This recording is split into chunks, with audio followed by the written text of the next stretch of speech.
সাহস কিভাবে হয় নামাজ ছেড়ে দেওয়ার? আমরা তো সাহসই করতে পারবো না। নামাজ চলে গেলে মনে হয় মার্ডার কেস করে ফেলছি।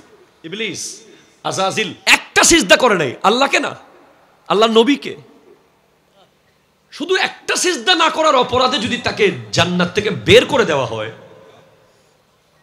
তাকে কিয়ামত পর্যন্ত লানত করা হয়।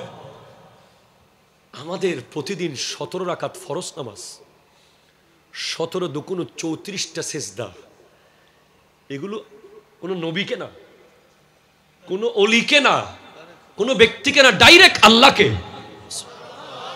আপনার মোবাইলে চার্জ চলে গেছে, আপনি টেনশনে বিদ্যুৎ অফিসকে গালি দিচ্ছেন, আইরে পড়লে বিদ্যুৎ, কারেন্ট কেন নিয়ে গেলি, মোবাইলে চার্জ দিতে পারছেন না, আর আপনি ফজরের নামাজ ছেড়ে দিয়ে আপনি দিব্যি হাসতেছেন, আপনি হাঁটতেছেন, আপনি চলতেছেন, আপনি মুখ দেখাচ্ছেন দুনিয়াকে।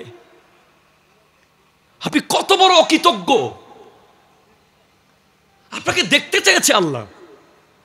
আল্লাহ আপনার কাছে চোখের বিনিময়ে কিছুই নেন নাই, কিডনির বিনিময়ে কিছুই নেন নাই, ফুসফুস, লিভার, গোটা আপাদে মস্তক নিয়ামত আর নিয়ামত, খাবার আর খাবার। আপনার চিন্তা করার আগে পানি হাজির করে দিচ্ছেন, ক্ষুধা লাগার আগে দানা হাজির করে দিচ্ছেন, নিঃশ্বাস ফেলার আগে আরেকটা নেওয়ার ব্যবস্থা করে দিচ্ছেন।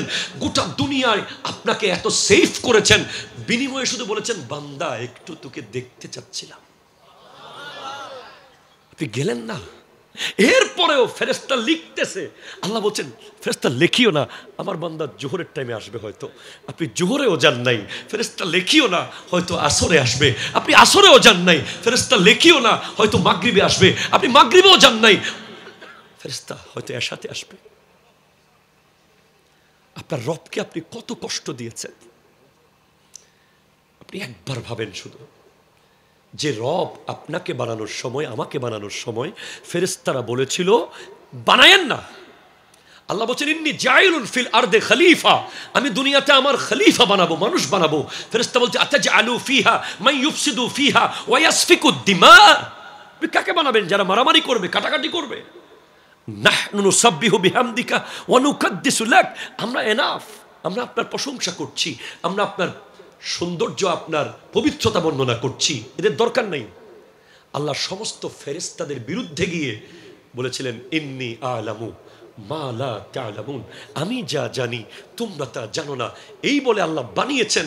এখন যে আপনি নামাজ পড়ছেন না, আপনি যে নামাজ পড়ছেন না, মসজিদে আসতেছেন না, ফেরেশতা তো যৌক্তিকভাবে আল্লাহকে বলতে পারে আল্লাহ আপনাকে মানা করছিলাম না বানাইতে,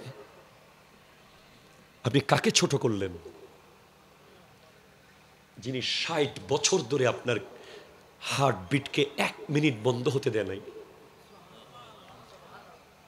যিনি 70 বছর ধরে আপনার চোখের জানালাগুলো, ঘরের দরজা যদি 10 বার কেউ টানা টানা হেসা করে আপনি রেগে যাবেন, এই কি শুরু করলি, দরজা ভেঙে ফেলবি নাকি? আর এই চোখের পাতা প্রতিদিন কতবার খুলেছি,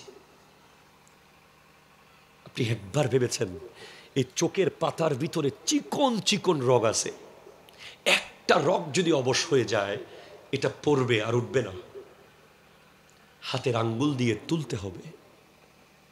এমন রোগী আমি চিনি যার চোখের পাতা পড়ে গেছে আর কোনোদিন নিজে নিজে তুলতে পারবে না, আঙ্গুল দিয়ে তুলে তুলে পৃথিবী দেখতে হচ্ছে। আপনি এই নিয়ামতের কোথায় নিয়ে যাবেন বলেন?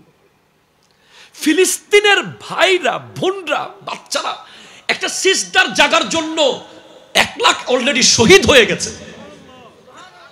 অপরাধ শুধু নামাজ পড়তে চায়, একটু স্বাধীনভাবে আল্লাহকে সিজদা করতে চাচ্ছে, আর আপনার মসজিদ খালি।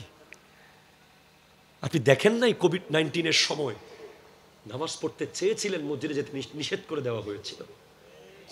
আপনি নিয়ামতের কদর করেন নাই, তাই তো আপনাকে একবার ধাক্কা দিয়ে বোঝানো হয়েছে তুই নামাজ পড়তে চাইতেছস কিন্তু আসতে পারবি না মসজিদে।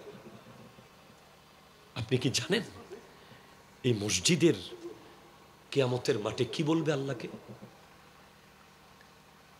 আপনি মসজিদে যাবেন না ঠিক, মসজিদের খাট আপনার ঘরে আসবেই, ঠিক কিনা কথা বলেন?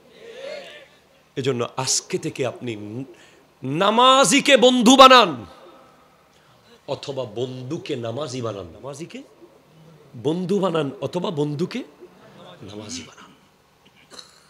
কোনো উপায় নেই, কোনো উপায় নাই নাই নাই নাই। বেনামাজি যখন মারা যায়, কবরস্থানগুলো সব কেঁদে কেঁদে আল্লাহকে বলে, আল্লাহ এই লাশ যেন এখানে না আসে। বুঝতে পারেন?